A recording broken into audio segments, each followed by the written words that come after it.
चिराग ने दिया मनवा को धोखा, भरी सनाया की मांग, कर ली सनाया से शादी। जी हाँ, इस वक्त तक चिराग को इस बारे में जैसे ही आप पता चलता है कि मनवा घर से गायब है और मनवा कल रात अपने बॉयफ्रेंड से मिलने के लिए भी गई थी और इन सारी चीजों के बारे में सनाया को पता था। अब इन सारी चीजों से गुस्सा होकर चिराग मंडप से सीधे सिंदूर लाकर सनाया की मांग में भर देता है और उसे कहता है कि सनाया अब मैं तुझे दूंगा जिंदगी भर की सजा। अब यहाँ पर जैसे ही चिराग सनाया की मांग भरता है तो इसके बाद सनाया चिराग के साथ कुछ ऐसा करती है जिसे जानकर आपके भी होश उड़ने वाले हैं। तो आखिर ये पूरी कहानी क्या है, चलिए जानते हैं आज की इस वीडियो में। कहानी की शुरुआत में हम मनवा को देखते हैं जिसने चिराग को सारी बातें बताने के लिए एक चिट्ठी लिख दी थी। मनवा उस चिट्ठी को तितली को दे देती है और उसे कहती है कि वह यह चिट्ठी चिराग को ही दे।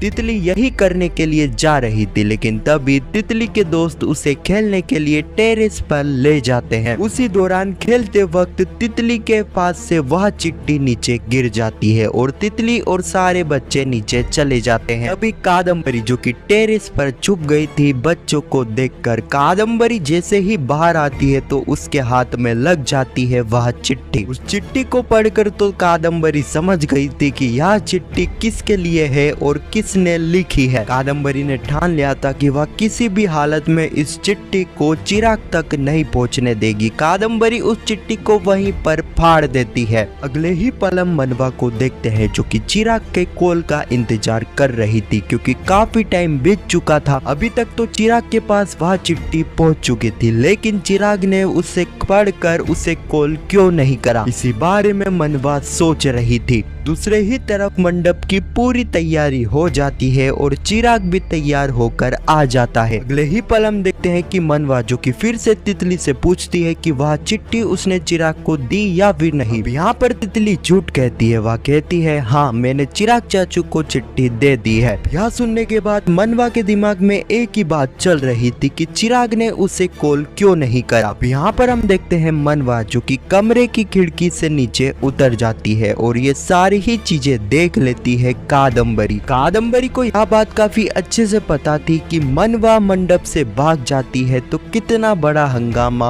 हो जाएगा और ऐसा यहाँ पर हो भी रहा था। मनवा मंडप से भाग रही थी। अगले ही पल हम देखते हैं पुष्पा जो कि मनवा को लेने के लिए आती है लेकिन पुष्पा जैसे ही गेट खोलती है तो वह देखती है कि मनवा तो वहाँ पर है ही नहीं। पुष्पा मनवा को चारों तरफ ढूंढती है लेकिन मनवा कहीं पर भी मौजूद नहीं थी। पुष्पा मनवा को कॉल भी करती है लेकिन मनवा पुष्पा का कॉल भी नहीं उठाती है। तभी वहाँ पर सनाया आ जाती है। सनाया को जैसे ही पता चलता है कि मनवा तो यहाँ पर है ही नहीं तो यह बात सुनकर तो सनाया के भी होश उड़ जाते हैं। यहाँ पर सनाया भी मनवा को कॉल करती है लेकिन ना ही यहाँ पर मनवा पुष्पा का और ना ही सनाया का कॉल उठाती है। पुष्पा सनाया के पीछे पीछे मनवा के पेरेंट्स भी आ चुके थे। उन्हें यह बात जैसे ही पता चलती है कि मनवा यहाँ पर नहीं है तो वह भी मनवा को कॉल करते हैं लेकिन यहाँ पर मनवा उनका भी कॉल नहीं उठाती है। अब इसके बाद पुष्पा सीधे जाकर चिराग को यह बात बता देती है। उसे कहती है चिराग मनवा घर पर नहीं है। यह बात सुनते ही मानो चिराग के पैरों तले जमीन खिसक जाती है। चिराग पुष्पा को कहता है माँ ये तू क्या कह रही है, मनवा घर पर नहीं है तो कहाँ पर है। सभी लोग कहते हैं कि मनवा की बेस्ट फ्रेंड सनाया है, सनाया को जरूर कुछ इस बारे में पता होगा। पुष्पा पूछती है सनाया तुम्हें इस बारे में कुछ भी पता है तो जल्द से जल्द बताओ। सनाया कुछ कहती लेकिन तभी हम देखते हैं कादम्बरी जो कि वहाँ के लाउड स्पीकर में एक रिकॉर्डिंग चलाती है। वह रिकॉर्डिंग थी मनवा और सनाया की। इस रिकॉर्डिंग में यहाँ पर सनाया साफ साफ मनवा को कह रही थी कि मनवा अगर तुझे शादी नहीं करनी है तो मत कर, तुझे अगर अभी शादी नहीं करनी है तो बोल दे, अभी शादी की तैयारी भी आधी हुई है। सनाया और मनवा की पूरी बात को कादम्बरी ने काफी अच्छे तरीके से मेन पार्ट को यहाँ पर सबके सामने सुनाया था जिस वजह से सबको ऐसा ही लग रहा था कि यहाँ पर सनाया मनवा को यही कह रही थी कि वह शादी ना करे और यहाँ पर मनवा का गायब होने की वजह भी सनाया है। यह रिकॉर्डिंग सुनने के बाद तो चिराग का गुस्सा 7वें आसमान तक पहुँच जाता है। वह कहता है सनाया तू मेरे लिए पनौती है, तू जब से यहाँ पर आई है कुछ ना कुछ होता ही है। पहले तूने मेरी पन्नू को मुझसे छीना, फिर चोल में में आकर हम सभी का सुख चैन छीना और अब तूने मनवा को चोल से भगा दिया। सनाया मैं तुझे छोड़ने वाला नहीं हूँ। और इसी सीन के साथ यह एपिसोड भी यहीं पर समाप्त हो जाता है। अब आने वाली कहानी में हम देखने वाले हैं कादम्बरी जो कि चिराग को मनवा और उसके बॉयफ्रेंड के फोटो पहुंचा देगी। चिराग जैसे ही उन फोटो को देखेगा तो उसके होश उड़ जाएंगे। चिराग यहाँ पर सनाया को यह फोटो बताएगा और उसे कहेगा सनाया सच सच बताना कि तुझे क्या इस बारे में पता था कि मनवा उसके बॉयफ्रेंड से मिलने के लिए गई थी। यहाँ पर सनाया सब कुछ सच बताएगी, कहेगी हाँ मुझे इस बारे में पता था। अब बस इतना ही सुनने के बाद यहाँ पर जो चिराग है कि मंडप में जाकर सीधे सिंदूर लगाएगा और सनाया की मांग भर देगा ताकि वह सनाया की पूरी जिंदगी बर्बाद कर सके। अब मैं आपको बता दूं एक रस्म शादी की जो रस्म है वह चिराग ने स्टार्ट करी है, लेकिन बाकी रस्म विधि विधान से जो है सनाया इस शादी को समाप्त करेगी। हाँ तो यही कुछ कहानी है जो कि आने वाले एपिसोड में हमें देखने को मिलेगी। खैर आपको यह वीडियो कैसी लगी कमेंट में जरूर बताना और पुष्पा इम्पॉसिबल के आने वाले एपिसोड की ऐसी वीडियो के लिए चैनल को सब्सक्राइब अवश्य करना। जब तक के लिए धन्यवाद।